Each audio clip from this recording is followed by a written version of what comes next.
When the government of Ontario decided that it was time to modernize the Real Estate and Business Brokers Act, they reached out to its stakeholders on the real estate file. And OREA, your provincial association, is naturally the largest stakeholder on the real estate file.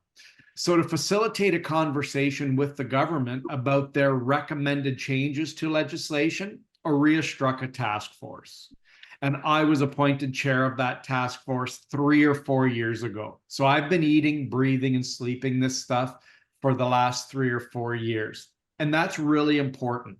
And the reason that I think it's important is because the information that I share with you is firsthand information. We've had a front row seat with both the Government of Ontario and the Real Estate Council of Ontario, our regulators. So the information that I share with you is the correct information. And I emphasize that as so critically important because when I scroll social media, I see a lot of things said about TRESA that aren't accurate. And because we've had a front row seat at the table, the information that I share with you, as I said, is firsthand information. And I'm a realtor, not a lawyer, so none of this information should be considered as legal advice. But more importantly than that is I'm not going to sit here and read from a textbook. I'm going to use a lot of real estate examples to help you guys better understand how to make these new regulations work in practice. And sometimes maybe the real estate examples that I use are not in line with your brokerage policies. And if that is in fact the case, naturally you have to adhere to your brokerage policies. So here's the 6 key changes that I'm going to walk you through in our time together this afternoon. First, customers have been eliminated from real estate legislation. Number 2, the way that we make the disclosure of multiple representation has changed just a little bit. And I'm going to let you know what those changes are. Then third, I'm going to let you know what your obligations are with the new information guide. People are losing their minds about when they have to use this information guide, and we're overcomplicating it. So I'm going to keep it really simple today to let you know when you should be providing real estate consumers with a copy of the information guide.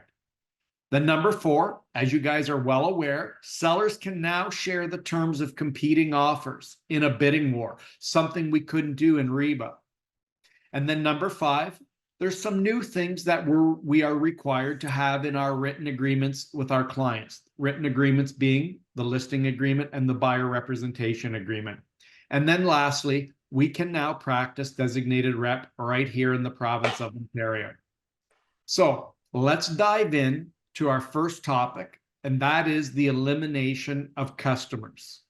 So in our old legislation, in REBA, there were 2 types of real estate relationships. There were customers and there were clients.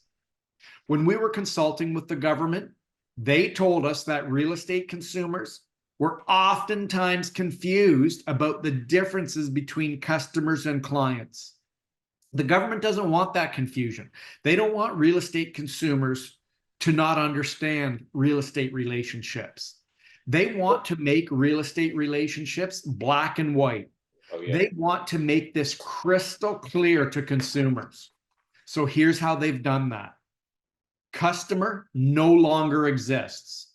Customer is not in TRESA.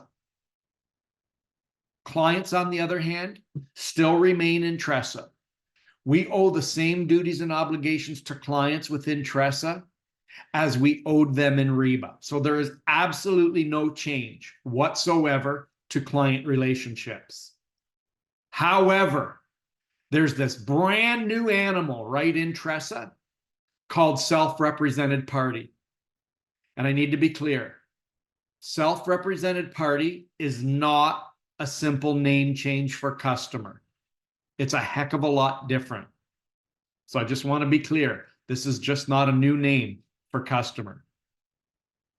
So on that note, we've got to get familiar with this new term, self-represented party. So let's look at what a self-represented party is.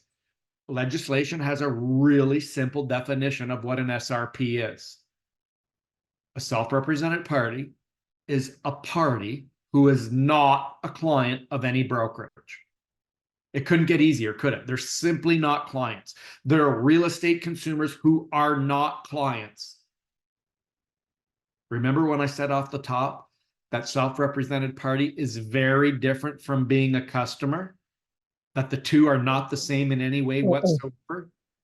Let's take a look right now at how different SRPs are from customers. So in our old legislation, in REBA, the brokerage could enter into written agreements with customers, couldn't we? However, now we're dealing with TRESA.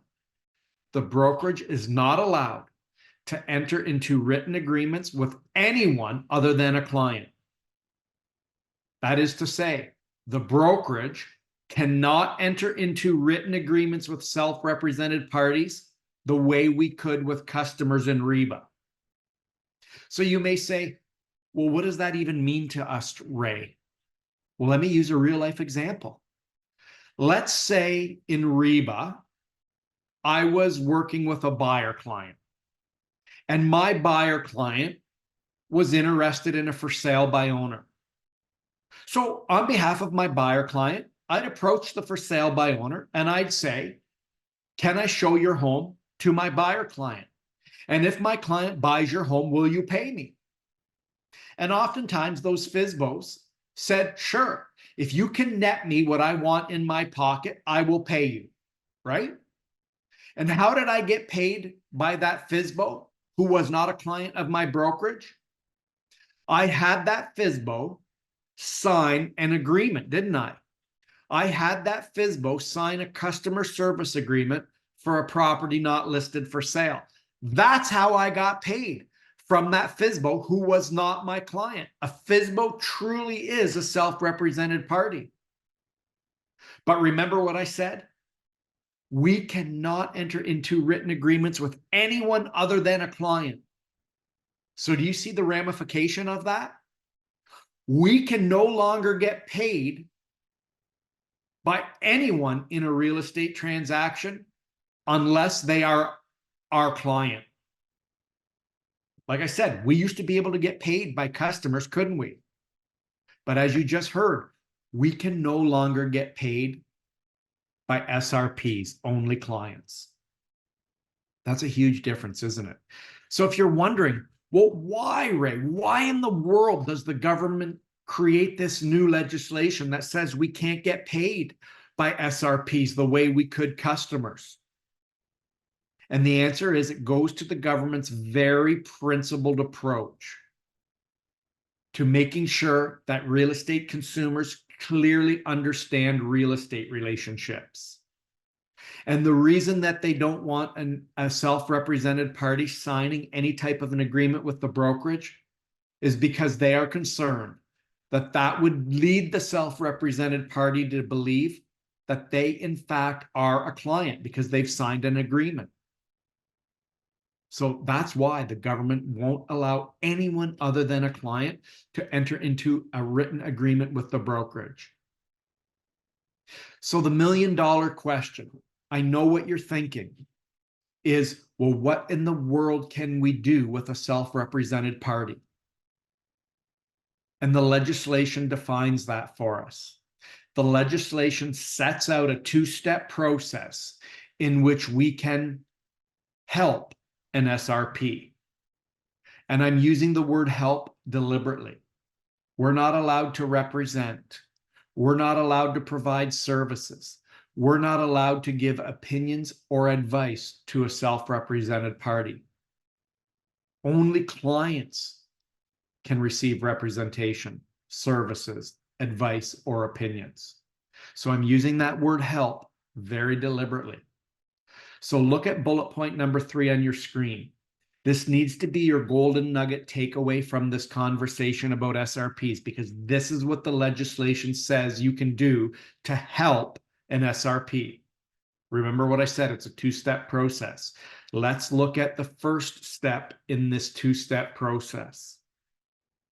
The first step says you can help an SRP as a service to a client of the brokerage. So let me introduce a real life example. Let's say there's a buyer who chooses to be self-represented. They don't want to be a client, but they want to look at one of my brokerage's listings. Should I show the self-represented buyer my brokerage's listing? And the answer is yes, as per that first part of this two-step process, isn't it? Showing a self-represented buyer is in fact a service to a client of the brokerage. The seller is a client of the brokerage. So showing that seller client's house is a service to that seller client. That's what that first part means. Any help you give to an SRP must be a service to a client of the brokerage. Now let's look at the second part. This is going to be a little bit gray. It's going to be a little bit fuzzy to you, but I promise you I'll bring it home for you in the coming slides. The second part of this two-step process says, any help that you give to an SRP must not use your skill or your judgment. What's your skill and judgment? It's opinions, it's advice. So let's think of that same example that we just used where there's a self-represented buyer. And that self-represented buyer looked at my seller client's property. And then the self-represented buyer says to me, Ray, I like it. I think I'm going to make an offer, but I don't really understand market value here in this town. I need you to prepare a CMA for me to show me what this property is truly worth. So my question to you guys is this, and let's have a little interactive fun here. If you're within reach of a keyboard, use the chat and answer yes or no to this question. As a service to my seller client, to try to get an offer on the table, should I prepare a CMA for the self-represented buyer? Yes or no? We're just going to take 5 or 10 seconds for you guys to type in the chat. Should I prepare that CMA at the request of the self-represented buyer? Yes or no? And we're getting lots of feedback already. Thanks very much for your participation. And you guys are absolute rock stars because, with the exception of one, you all answered no, which is the correct answer.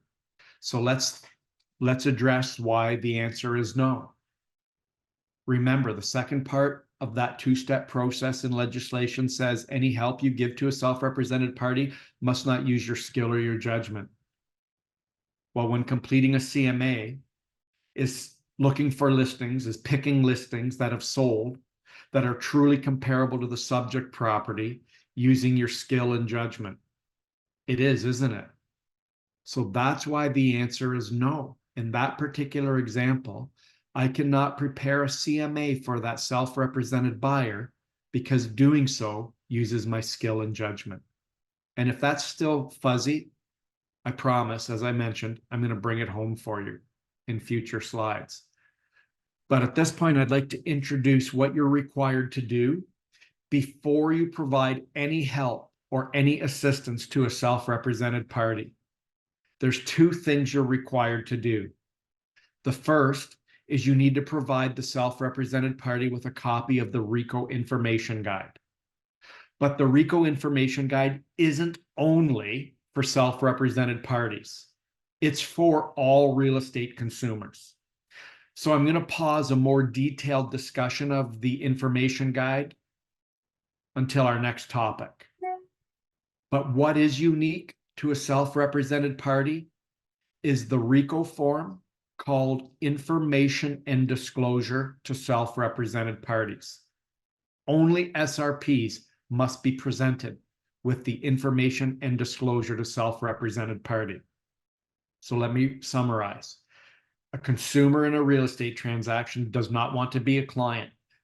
That means they want to go it alone. That means they're unrepresented. That means they're a self-represented party. What do you have to do before you give them any help? You have to give them that information guide and give them the information and disclosure to self-represented party form. Those are 2 documents, 2 forms that you have to give to them before you provide them any help. So let's have a look at the second form, because it is the form that's unique just to SRPs. And there's an example of it in the upper right-hand corner of your screen. You can see the actual form, the information and disclosure to self-represented party form, on the RICO website at rico.on.ca. I'm sure you guys have all looked at it. It's a 2-page document. That's all. And what's on this form is an explanation of all of the risks that the self-represented party must assume if they don't become a client. This form says to the self-represented party, look, the decision to not be a client is loaded with risk.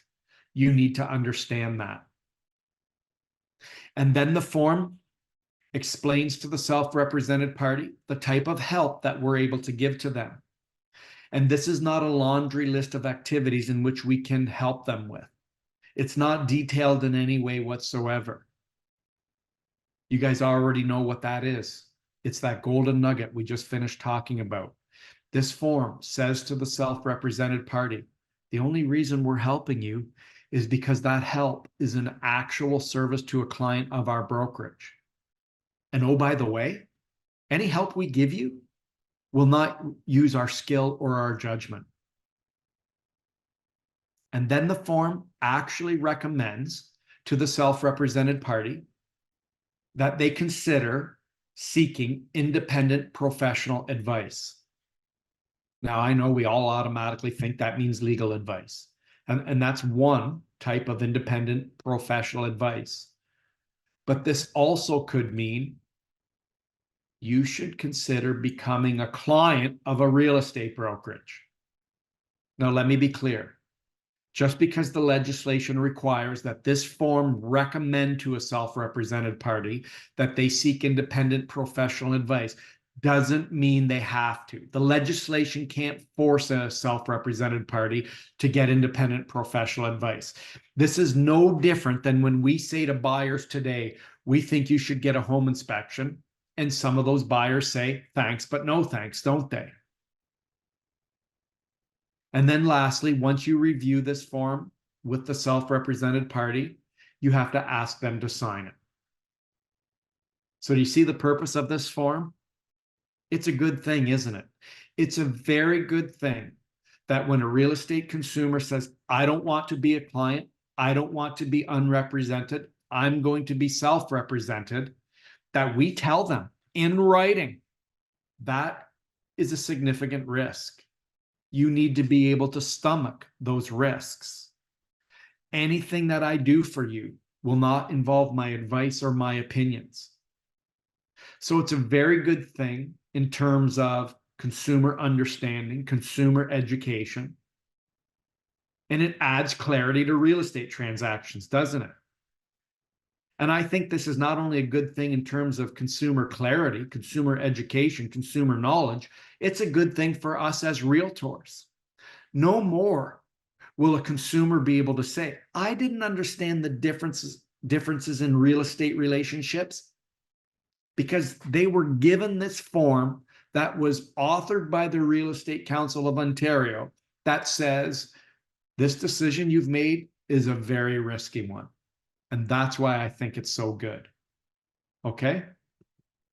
So let me address 3 questions or 3 scenarios, if you will, to make sure you fully understand the differences between the old customers and this new animal called self-represented party. So again, jump in the chat, have a little fun here, and answer question number 1. Can I show another brokerage's listing to a self-represented buyer? Yes or no in the chat.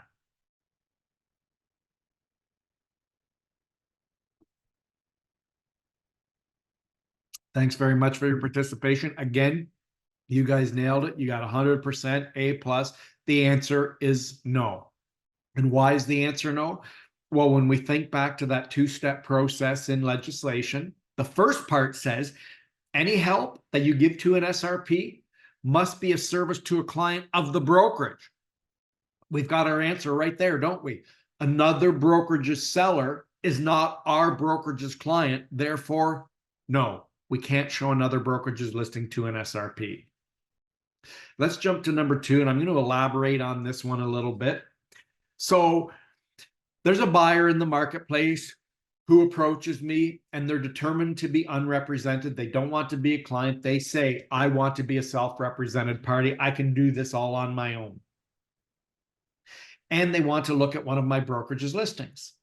So I do, in fact, show them my brokerage's listing. And then when we're looking at the property, the prospective buyer, the self-represented buyer, turns to me and says, Ray, I love it. I think I want to buy it. I think I'm going to make an offer. Let's go back to your office right now, and I need you to help me write up an offer. So my question to you guys is, as a service to my seller client, to make sure that any offer my seller client receives is airtight, bulletproof, and entirely favorable to my seller, do I help the self-represented buyer write that offer? Do I help the self-represented buyer add conditions and clauses? Yes or no? You guys already started. Thank you very much. Let's get a couple of more answers in here, and then I'll let you know how you did. Awesome stuff. You guys didn't need me here today. You guys are getting all this stuff right.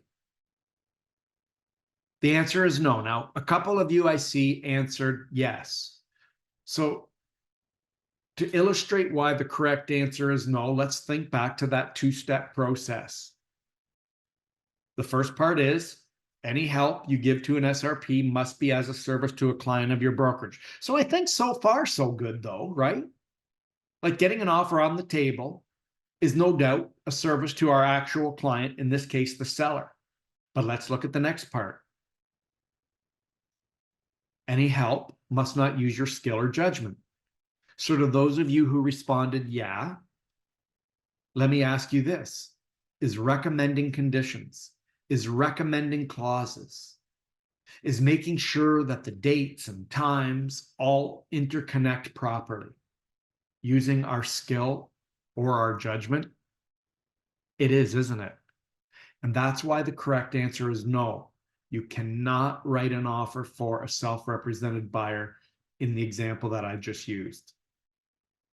So let's jump to number 3. And I'm going to elaborate on what you see on the screen. So hang in there with me on this one. I just listed a brand new property for sale today. And I plant the for sale sign in the front yard. And I return to my office. And lo and behold, I receive a telephone call from a buyer inquiring about my new listing. This is a cold call. I don't know this buyer, never met this buyer, wouldn't know the buyer if he walked through the door of my office. And he wants to get some information about my new listing. And after I tell him the asking price, he says, Ray, I can't afford it. It's $200,000 more than I'm pre-approved for. So I'm not interested. But I know, as a realtor in that community, there's 2 other houses for sale right now that are lesser priced, that are in fact within this buyer's pre-approved budget. But guess what? They're listed for sale with another real estate brokerage. And remember, we all agreed that we cannot show another brokerage's listing to anyone other than a client. And remember, this buyer's a cold call. I don't know the buyer, so this buyer's not my client. So do I just hang up the phone and not tell this cold lead about those other 2 properties that are available for sale within their budget that are listed for sale with another real estate brokerage? That's not the expectation of TRESA.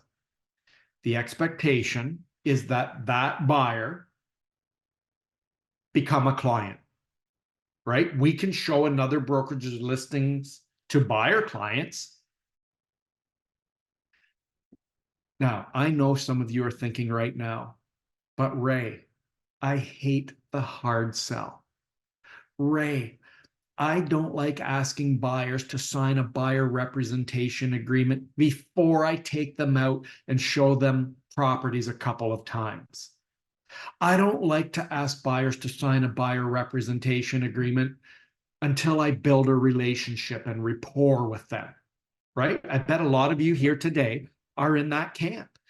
You like to take buyers out, show them around, show them a few properties, and build a relationship with them before you ask them to sign the buyer representation agreement. Am I right? Remember, agency can be created other than in writing. We call that implied representation or implied agency. Implied representation was addressed in REBA, and it's alive and well in TRESA. Implied representation is agency, is client relationships you create, not only in writing, but also by the things you say and the things you do. You do it all the time. When you answer questions from buyers and you give them answers that involve your opinion or your advice, guess what you just did when you answered that question? You created a client relationship. Maybe you did it accidentally or unintentionally, but you said things and you did things when you answered questions that used your advice or your opinions that created agency. And that's okay. You can continue to do that. Here's how you might want to do that. This is just one possible way of creating implied agency. Let's use the same example where that cold call came in about my new listing that wasn't a fit, but I know of other properties that in fact might be a fit. Here's what I'm going to say to that buyer on the phone. There's a couple of other properties currently available for sale in the neighborhood in which you're looking that are lesser priced, that are within your budget. Can I tell you about them? And if that buyer is hot to trot, is sincere, bona fide, that buyer's probably going to say, sure, yeah, tell me about them. And then I'm going to say to that cold lead, that buyer on the phone, would you find it helpful if I provided you with a summary of properties that have sold in the community within the last 90 days? Would this service be helpful to you? And as realtors, we know buyers love sold data, don't they? They crave it. So what's the buyer going to say to my offer to provide them with sold data? Yes, please, right? And then the third thing I'm going to say to the cold buyer, the cold lead buyer, is this. When I find you a property that you fall in love with and you want to buy, can you write your own real estate contracts? And what's a buyer going to say to that? No, I don't know how to do that. That's what I need you for. The reason I ask those three little questions is to get the buyer to respond in the favorable to receive service from me. I am attempting to create implied representation or implied agency by the things I just said. Now I'm going to take it a step further and do something that furthers that implied agency. I'm going to send the buyer an email. Here's what it's going to say. Further to our discussion, here are the feature sheets of those properties that I mentioned might be of interest to you that we discussed on the phone. Would you like to take a look at them tomorrow night after 6? Second paragraph will say, as per your request, as a service to you, I've attached sold listings from the community to help you better understand current market value. And then the third paragraph, and this is a tease to our next topic, which will help you comply with another aspect of the new TRESA, is this. Here's a link to some information about real estate that we'll discuss in greater detail when we meet. So by way of summary, representation, agency can be created in writing, but it can also be created by the things you say and the things you do, which we refer to as implied representation. Now, let me be clear. If you're capable of getting a buyer representation agreement signed before you take a buyer out and show them properties, don't change what you're doing. That's textbook best practice. That is the gold standard. However, sometimes buyers aren't comfortable signing that buyer representation agreement out of the gate, are they? They want us to take them out a couple of times so that they can make sure that they like working with us. And that's okay too, because you're creating agency by the things you say and the things you do. All right. The whole purpose of this discussion was so that you don't think you can't ever show another brokerage's listing to a cold lead. You can. You just have to make them a client. And remember, clients can be created by the things you say and the things you do.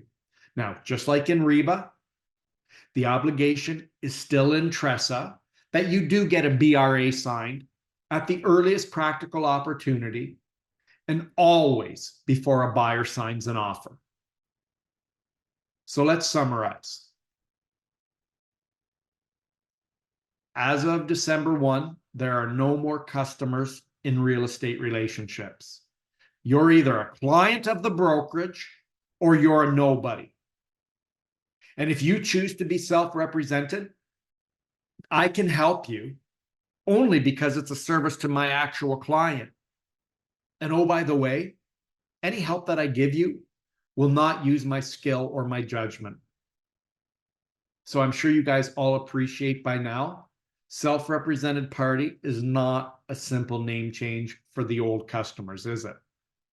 And lastly, remember, the brokerage can only enter into written agreements with clients, not SRPs, the ramification of which is that you cannot get paid by an SRP the way you could a customer. And I advanced past a slide about implied representation. If you guys would like to learn more or better understand implied representation, Rico has a great bulletin about it. Just go to rico.on.ca and look for their bulletin titled Implied Representation Agreements. Now, our next topic is the disclosure of multiple representation. Disclosure requirements of multiple representation aren't anything new, is it? We had to disclose multiple representation in REBA, didn't we? However, what's new in TRESA is when we make the disclosure of multiple rep. The timing of the disclosure of multiple representation is critical. Here's what TRESA says.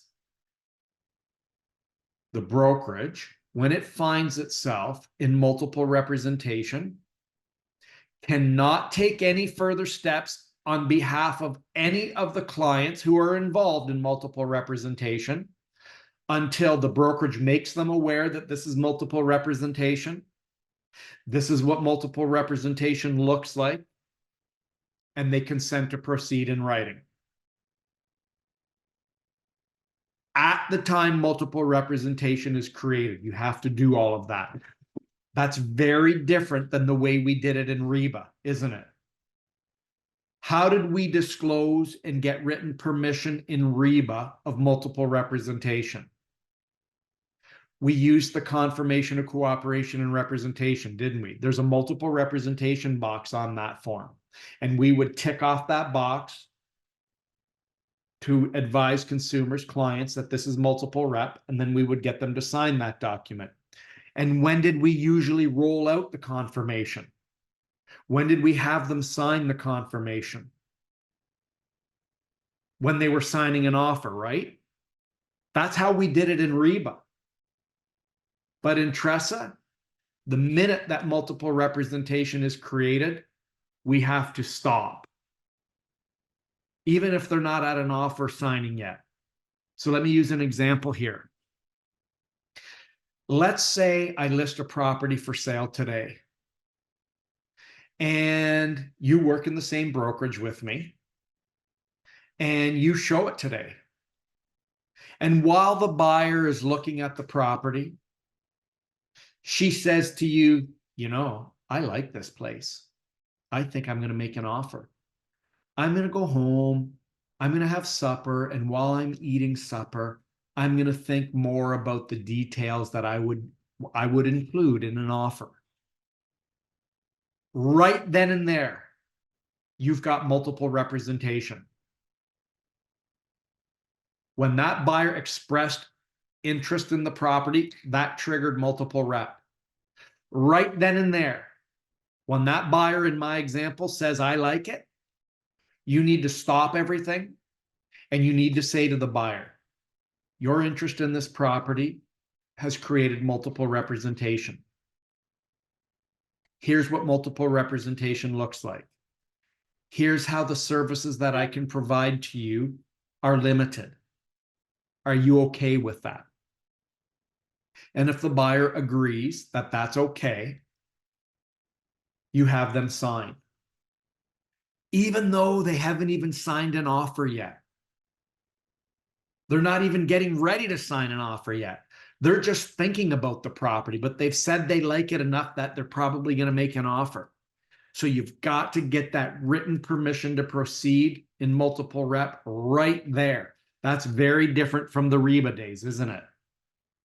AREA has created a couple of new forms for you to get that written permission to proceed in multiple rep.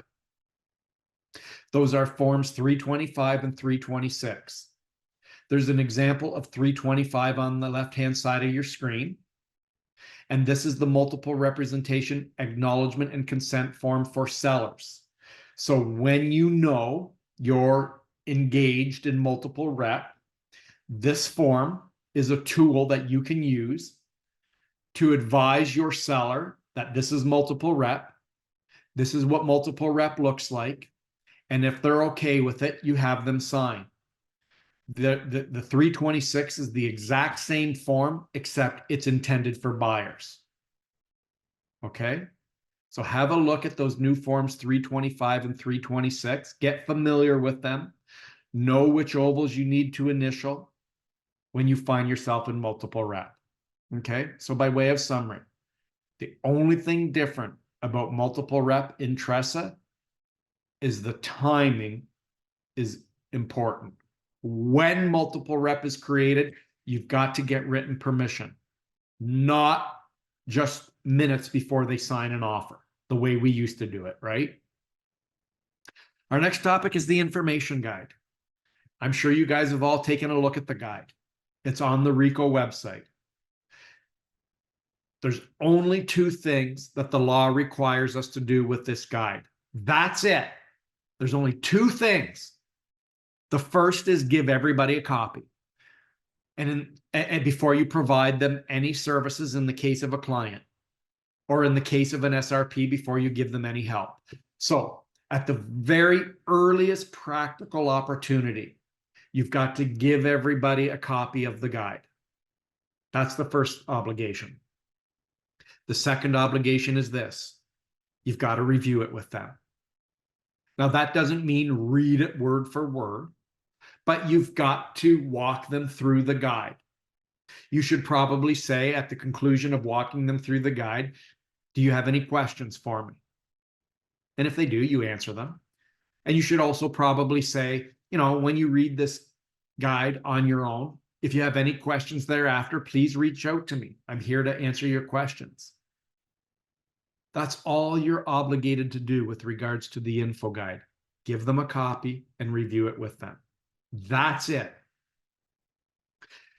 The legislation doesn't say that you have to get them to sign it. That's not a requirement of TRESA. Now, your brokerage might make it a policy that you're required to get the information guide acknowledged. I did so in my brokerage. I don't want a he said, she said situation where a consumer says, Ray never gave me a copy of the guide. I can say, oh, yes, I did. You even acknowledged it. You signed it, right? I think that's a best practice. Did the regulation say how we provide a copy of the information guide to consumers? It doesn't, does it? So if you want to print a hard copy of the information guide off and give it to consumers, that's cool. If you want to email them a PDF, that's okay. Remember when I created Implied Agency and at the bottom of my email, I said, here's a link to some information about real estate? Guess what that link was? That link was to the information guide. See how quickly and easily I got rid of my first obligation to give a copy of the guide to consumers? So I just want to summarize. Your only obligations are give consumers a copy and review it with them. Now, people are asking me questions like this. If somebody asks me a general real estate question, do I have to give them a copy of the information guide? If somebody walks into my open house before I say hello to them, do I have to give them a copy of the information guide? And the answer is no. If you're just giving somebody general real estate information, you don't have to give them the guide. If somebody comes to your open house and they want to tour through the open house, you don't have to give them the information guide. If a buyer calls you about one of your listings that doesn't cut it, and you offer them to be put on a drip campaign so that you can send them real-time notice of new listings, you don't have to send them the information guide. You only have to give the information guide when consumers start to express interest in a trade, when they start asking you questions that require your opinion or your advice. That's very different than just general market information. Like, look, if you're at a cocktail party and people recognize you're a realtor and they ask you how the market is, you don't have to whip this information guide out of your back pocket before you let people know how the market is. So think of it like that. The information guide need not be provided when we're just providing people real estate information. But as soon as we start giving them advice or using our opinions or giving them services, then we should give them the information guide. Don't be afraid of it. Just know when the right time to use it is. The next topic we want to talk about is this new option for sellers when they're offering their property for sale. So as you guys all know, in REBA, when there was a bidding war, our only obligation was to tell all buyers who submitted a written offer the number of offers the seller received. That was it, right? Fast forward to December 1, this new option has been introduced for sellers, and that is the barrier to sharing the contents of competing offers has been removed. By that, I mean a seller can say to you as their listing agent, I want you to share the terms of my offer or these offers that I received with the other buyers, right? That's something we couldn't do in REBA. We weren't allowed to share the terms of another buyer's offer in a bidding war, were we? But we can now do that. And it's just an option. Sellers don't have to share the terms of competing offers. It's just an option if they want to. But here's what we need to understand. There's no rules that obligate a seller to tell a buyer up front if they're going to share the terms of an offer. Sellers don't have to pick a lane here. They can do whatever they want, whenever they want. I repeat, sellers don't have to tell us up front if they're going to share contents of competing offers. So imagine this, guys. Pretend I'm a listing agent and you're a buyer's agent. And I call you and I say, there's 5 offers on the seller's property. In addition to your offer, there's 4 other offers. And then you say to me, Ray, is the seller going to share the terms of any of these offers? And I say to you, no, she said she's not. She thinks that conducting a blind bidding process will get her the most amount of money for her property. So you and your buyer proceed on that basis. I move forward and I present all 5 offers.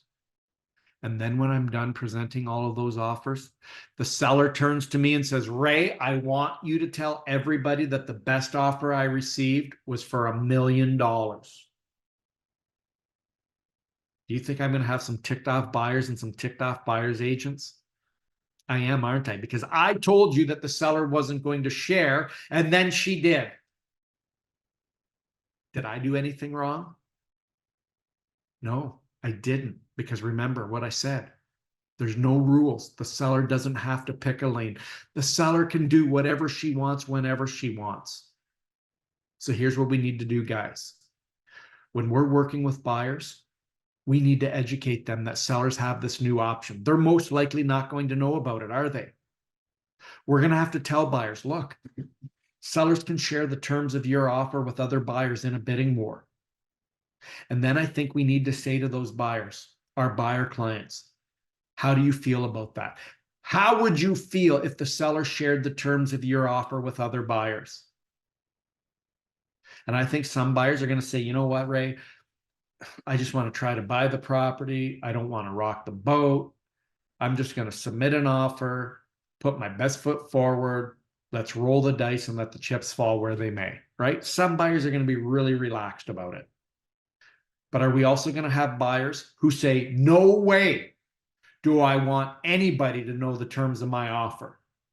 No way do I want somebody to know my proposed purchase price so that they can try to outbid me. We are, aren't we? So what are we going to do when we're working with buyers in that latter camp? Buyers who don't want the terms of their offer shared. OREA has recommended a new clause. OREA has created a clause for those types of buyers. And while I don't have it verbatim, I don't think I have it on the next slide. No, I didn't insert it yet, but it's in web forms. And the clause, I don't have it verbatim, but it says something like this. In the event that the seller shares the terms of my offer with any other buyer, my offer becomes null and void. So what is the effect of that clause? What is the purpose of that clause? It puts pressure on the seller not to share the terms of the buyer's offer. Because if the seller does, she loses that offer, right? Does that make sense? So that's a new clause for you guys to use when buyers don't want the terms of their offer shared. Now, let's be clear. That doesn't mean the seller won't share the terms of that buyer's offer with that clause in there. It doesn't mean they won't. It doesn't mean they can't. It just means if they do, the offer becomes null and void. And there may be times where the seller doesn't care if the offer becomes null and void. Let's say the purchase price was phenomenal. It was the best purchase price by far. But it really wasn't that great of an offer when you looked at Schedule A, because on Schedule A, there were 10 conditions. So the seller doesn't care if the offer becomes null and void by sharing the purchase price. Because by sharing the purchase price, it may cause one of the other buyers to offer more, right? Are you with me? So by way of summary, there's a clause that puts pressure on the seller not to share. That clause doesn't mean the seller can't or won't. But if the seller does, the seller loses that offer. Now, while there's no rules saying that the seller can't, the seller doesn't have to pick a lane, the seller doesn't have to tell you which strategy they're going to execute when they receive multiple offers, there are 3 rules. The first one is this. The seller has to share the same information, the same disclosure to every one of the buyers. By that, I mean, if the seller receives 10 written offers, the seller can't say, well, I didn't like 4 of those 10 offers, only tell the other 6 this information. The law says you have to tell all 10 the same info. The seller can't pick and choose. The second rule is this. It's entirely up to the seller how little or how much they share. The regulations don't say you have to or you can only share X, Y, and Z. It's up to the seller. Some sellers might just disclose the price. Some sellers might disclose the price and the closing date. Some sellers might disclose the price, the deposit, and the fact that there were no conditions. It's up to the seller. The third rule is this. The only information that the seller can't share is any information that would reveal the personal identity of the buyer. What would that be? Well, the buyer's name, clearly, right? And if the buyer had a house to sell, sharing the address of the home to be sold would reveal the personal identity of the buyer too, wouldn't it? So that's the new option in a nutshell. OREA created a form 209 that you guys see on the left-hand side of your screen as a tool for you to use to get your seller's written permission as to the details they want you to share. And I think it's obvious how we fill out this form, isn't it? Right? Now, if the seller wanted you to share the purchase price from an offer, you would have the seller initial the price oval, and then you'd write the price in the blank line beside the price field. Right? It's pretty obvious, right? So check that out, Form 209. Our second from last topic is what is required to be in written agreements with clients. What are written agreements? Well, those are the BRA and the listing agreement. So here's what TRESA says. Any written agreement must clearly, must comprehensively, and prominently set out the following. In the case of a listing agreement, remuneration payable to any other brokerage. And I know what you guys are thinking. Ray, the OREA listing agreement already does that. There's a blank for total remuneration. There's a blank for the portion of the total remuneration offered to cooperating brokers. And you're right, but that's not the spirit of this legislation. The spirit here is that the size of the cooperating broker's remuneration is the seller's decision. It's not our decision as the brokerage. It's the seller's decision. It's the seller's home that they're offering for sale. So you need to do something like this. Mr. and Mrs. Seller, my fee for services is 5 apples. Of those 5 apples, I am proposing we offer 2.5 of the 5 to the cooperating brokers on the MLS. And if the seller says yes, that's cool. You're done. But if the seller says, you know, Ray, it's a tough market out there. It's a heck of a buyer's market. We need to get more attention for our listing. We want to offer 3.5 of those 5 apples on the MLS. To which you can say, okay, I agree. Or you can decline the listing. My point here is it's the seller's decision as to the size of the cooperating broker's remuneration. Second one, the written agreements must clearly, comprehensively, and prominently identify any circumstances in which remuneration payable may change. Well, what does that mean? Have you guys ever listed a property for sale and the seller says to you, Ray, if you list it and sell it, that is you double end it, will you do it for a point less? We get asked that all the time, don't we? That's an example of different remuneration in a different circumstance. Right? So if I agree with the seller, yeah, I'll charge you 1 point less if I double end it, I have to capture that in the listing agreement. It can't be verbal. It can't be a handshake. Another example might be a seller could say to you, hey, if you simply help a self-represented party, their lawyer drafts the offer for them, we don't think you're entitled to the cooperating broker's remuneration. To which you can say yes, or you can say no. You don't have to agree to lesser commission if you help an SRP. But if you do agree to charge less than the total freight contracted for, again, it can't be a verbal, it can't be a handshake, it's got to be in the written agreement. Next, this is a biggie. The services that the brokerage will provide under the agreement. Let's think of a listing agreement. If I say to a seller, I'll post your listing on MLS in 24 hours, I'll pay for professional photography, and I'll host an open house once a month until it's sold, the expectation of RICO is that those services now be in the listing agreement. We didn't ever do that before, did we? So what do I vision here? We slap a Schedule A onto the listing agreement that says, these are the services I'm offering pursuant to this agreement. Next, the expectation is that our written agreements include termination provisions if we do in fact agree to allow a consumer to terminate their agreement. Doesn't mean you have to. It doesn't mean you have to allow consumers termination clauses. You don't. If your brokerage doesn't allow terminations, you don't have to put them in. But I need you to think of this one. Clients have the right to decline multiple representation. If you say to a client, this is multiple rep, and they say, we don't like it, we don't want to participate, you've got to be able to have a way to terminate that written agreement if they don't want to be involved in multiple rep. The current AREA agreements don't offer you that termination clause. I think brokerages need to start thinking about creating their own custom termination clause when you get into a situation where maybe one of the parties says, I don't want multiple rep. And we can talk more about that if that's not clear when we get into the Q&A section. And the last thing, guys, is you've got to have your clients initial the expiry date no matter its term. 1 day, 1 week, 1 month, 3 months, 6 months, 1 year, always, always, always has to be initialed. Whereas in REBA, when did they initial it? When it was 6 months or longer.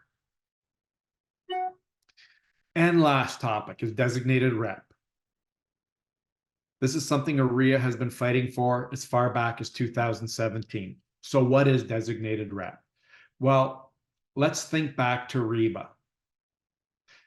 Let's say you and I work together at the same real estate brokerage, and I list a property for sale today. And you, who work in the same real estate brokerage with me, are working with a buyer, and your buyer signs an offer on my listing. Remember, we both work in the same real estate brokerage. Under REBA, what happened when the brokerage represented both a buyer and a seller? We had multiple representation, didn't we? And what happens in multiple representation? Both the buyer and seller receive limited services, don't they? Why? Because the brokerage is in a conflict of interest situation. The brokerage represents more than one client in the same trade, right? That's multiple rep 101, isn't it? How does designated representation change all of that? Here's how.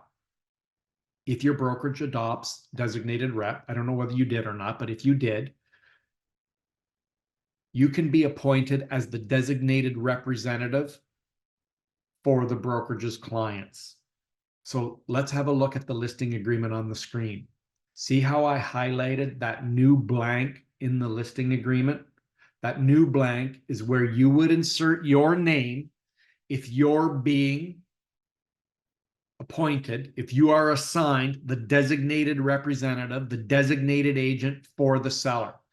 And if you become the designated representative for the seller, you're the only representative for the seller. Only you.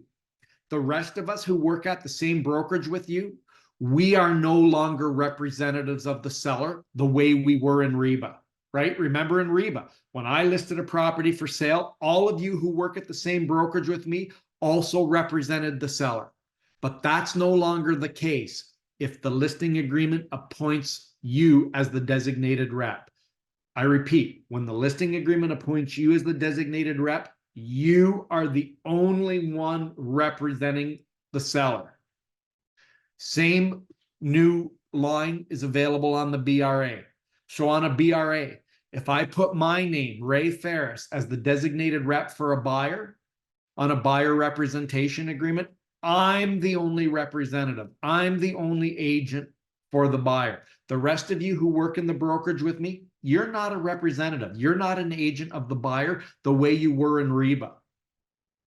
So again, you listed a property for sale on behalf of the brokerage. You're the designated rep for the seller. I signed a buyer up to a BRA for the brokerage. The buyer appointed me as their designated rep. I'm the only agent. I'm the only rep of that buyer. I bring an offer from the buyer on your listing and we work together in the same brokerage. That is not multiple representation any longer. That means there are no limitations like there were in multiple rep. That's a good thing, isn't it? It's a very good thing that in designated representation, we deliver to our clients what their expectations are. Their expectations are that when they're working with me, I can always fully advocate for and represent them. They don't want limited services like multiple rep. Does that make sense? So let's summarize. Oh, I went too far, guys. I don't do the summary because I know most of you have taken my prior presentations. So on that note, what I'm going to do in any remaining time we have together, and I know we have a few minutes, I'll answer any questions that may have arrived. And let's jump into the chat. I see a question up in the chat, and it's from your broker of record. What if the seller requests to reduce commission later on, only once you have a multiple offer situation? And that's a very good question. And if you do agree, so that's okay. A seller can ask you at a later date, and you can agree or not. But if you do agree, the rules still apply that you have to make all other buyers aware that there's been a reduction in commission. So it's okay to happen. It's okay to agree to it beyond the signing of the listing, but you still do have to let everybody else know, the other buyers in a multiple offer situation know that there was a commission reduction. And I don't think I see any other questions here, but if there are, I have another question, Ray. Yeah. About the designated representation for a listing, would that affect our rights to advertise it for the rest of the brokerage and show it under our IDX? No, and here's why. The brokerage under a designated representation agreement is still responsible for the services of the agreement. So think of it that way. In designated representation, the designated agent is responsible for the representation. The brokerage is responsible for the services. Services are showings, those are open houses, those are advertising, what have you. So another realtor from the brokerage may advertise it as his listing, even though it's designated? Yes, because the representation is what the designated rep is all about. Still with the brokerage. Okay. Right? So the designated representative on the listing can't walk into the brokerage and share confidential information about the seller.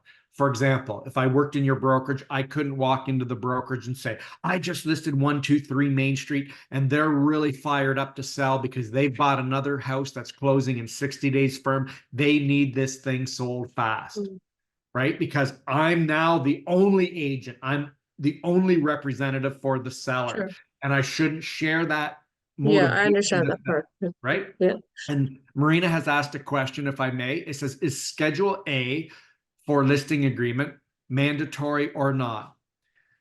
TRESA doesn't say that a schedule, Marina, has to, they don't say it's mandatory. What TRESA does say is that the services you offer pursuant to a listing agreement must be clear, must be comprehensible, and prominent. Now, so when I hear that, I would say, yeah, it's mandatory that we outline clearly, comprehensively, and prominently our services. And how are we going to do that? Well, we're going to have to put a Schedule A on. So while TRESA itself doesn't say you've got to attach a Schedule A, I don't know how else you're going to do it. So in effect, it really is mandatory, isn't it? And I sit in meetings with Rico all the time. Maria and Rico meet regularly to make sure that, you know, we're aligned, that we're giving the proper information to members. And I asked Rico loud and clear. I said to the registrar himself, if I say to somebody, I'm going to host an open house once a month and I'm going to post it on MLS in 24 hours and I'm going to pay for professional photography, should that be in the written agreement? Should I put a schedule on the listing agreement? To which he said, well, yeah, that's the expectation. So I think we need to do it. Also, if I may add to that, there's another form which is called the limited representation for listing and buyer, and we have to be very careful with that, Marina, because that may be for only one offer, it's limited, right? So Right. that's where I think it's very important to put your Schedule A, so the buyer or the seller understands how far you'll go with helping them out. This is a really good question, Ray. Myrna is asking, can 3 people be under designated Yeah. representation? Very good question. And there's no limit to the number of people that can be appointed a designated representative. If there's a team of 10 people and all 10 want to collaborate and share information about that listing, all 10 can be on the designated representation agreement. So it can be as little as one, it can be as many as the seller wants. And then John asks, can other agents in the brokerage conduct open house or show a property on behalf of an agent with a designated rep agreement? And then John asks as a follow-up, would that fall under brokerage service? And you're right, John, that is a service of the brokerage. So the answer to your questions about open houses and showings is yes, that's a service. Good question, John. If I may, for the designated agency, I think it's Russ, but Myrna's account being used. So just a quick comment on that. The problem with designated agency is that you are not supposed to share any part of your client's personal issues or associated issues with the listing or the purchase of the property with anyone else in the brokerage. Right. So you're also limiting my resources and other resources in the office because you have to start working as a complete independent island within the brokerage. If I'm correct, Ray.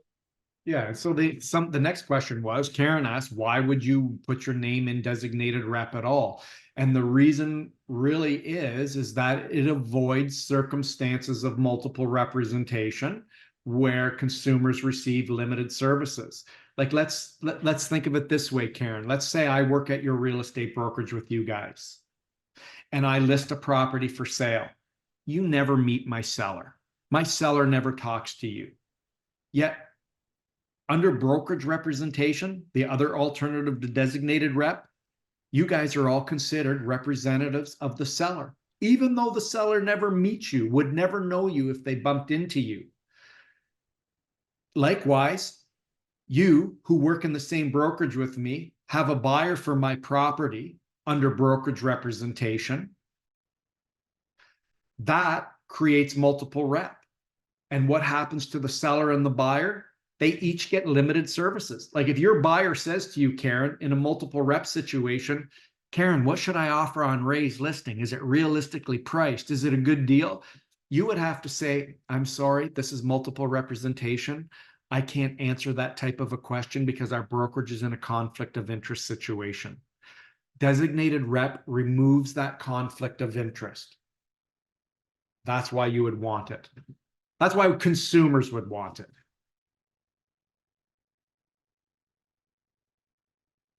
If there's any other questions, feel free to write them in the chat, type them in the chat. If there's anybody wants to shout out, feel free to do so. You guys were great. You did very well with some of the questions. Yeah, Karen now says, but that sounds like a benefit for the buyer, not the seller. It's a two-way street, Karen. In multiple representation, if the seller turns to you after receiving an offer from a buyer and says, what do you think, Karen? Should I accept it? Should I counter? What do you think about how long they're asking for in terms to arrange financing? You'd have to say, I'm sorry, I can't answer those questions. I can't give you my opinion. I can't give you my advice because this is multiple representation. So it goes both ways. It's not a benefit to one side or the other. When we find ourselves in multiple representation, we have to remain neutral and impartial. And that's not a good service to either the buyer or seller. They want us to be able to answer their questions. They want our opinions. They want our advice. So Joshua asks an outstanding question. So for designated rep, we don't need to get multiple rep consent. Usually not, Joshua. So if you're talking about you have a listing and I have a buyer and we're both acting in designated rep, no, there's no multiple rep consent. However, if you, Joshua, are the designated agent for the seller and you're the designated agent for the buyer, that's okay. That's still okay. We can still double end in designated rep. For you, that would be multiple rep. See what I'm saying, Joshua? Was that clear? You can still double end. That's multiple rep. But when somebody else from your brokerage brings an offer, that's no longer multiple rep. Good. Got it. There's one other case, Joshua, where multiple rep might exist. Let's say you list a property for sale on behalf of your real estate brokerage, and I work for another real estate brokerage, and I bring you an offer, and somebody else from my brokerage brings you an offer. So you receive 2 offers from my real estate brokerage. My real estate brokerage will be in multiple rep, even though we don't have the listing. Those are the only 2 cases. But brilliant question. Any other last minute questions? And I will say, while you guys are thinking about any last minute questions, I think I still have it here. Here it is. And this was the website I showcased right off the top. You guys are going to have more questions about TRESA, no doubt. You're going to encounter situations that you're unfamiliar with. OREA has your back at orea.com/TRESA. If you go to that website, if you scroll to the bottom of the page, there's a reach out section. Just touch that get in touch button and you put your name, your email address, and your question, and we will respond to you generally in less than 24 hours. I'm the person that responds to every single email that goes to that account. So when you guys email it, you'll know it's me responding to you. So we've been really, really good at responding to those questions in 24 hours, even when we're getting upwards of 1,000 questions per day. So feel free to continue to ask us questions by using this particular website. Thank you so much, Ray. And I know this because I've thrown so many questions at you, and very quickly I've seen the response come through. Awesome. Great resource, Ray. Thank you so much for helping us through this process. Yeah, good luck, guys. Keep in touch. Have a great day. Thank you for joining, everyone. Have a good day.